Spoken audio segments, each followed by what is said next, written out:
Yeah, so we like to say at GitLab that all remote forces you to do things that any business should be doing, but we have to be much more intentional about them and do them much earlier on because we don't have the office as a crutch.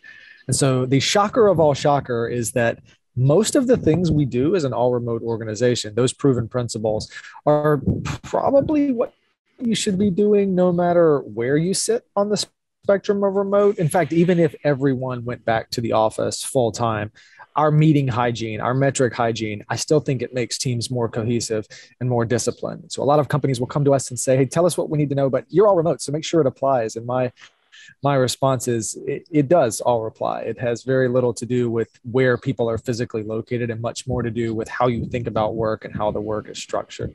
So as I mentioned earlier, we all use GitLab, the platform, and it's easy to see everyone's contribution graph. It's easy to see if things are moving forward or not. But really, it starts with what we call a boring solution, which is asking your direct reports, do you know what success looks like? And actually, that conversation goes both ways.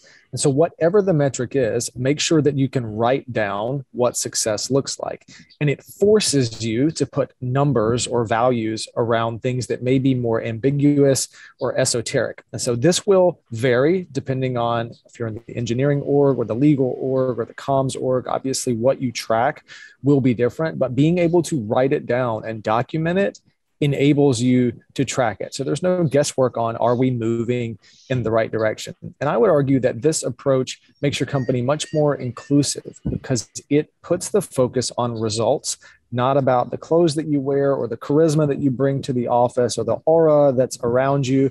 This is really critical in breaking all of that down and pushing politics aside and making it about the work. And this seems paradoxical to some leaders, but when you make it all about the work, people are generally kinder to each other because it's not about who can position themselves in a certain way in the organization. It's about driving toward results so that we can all be efficient with our work and frankly, leave work as soon as we possibly can and engage with our family and our communities, the things that really matter in the grand scheme of life.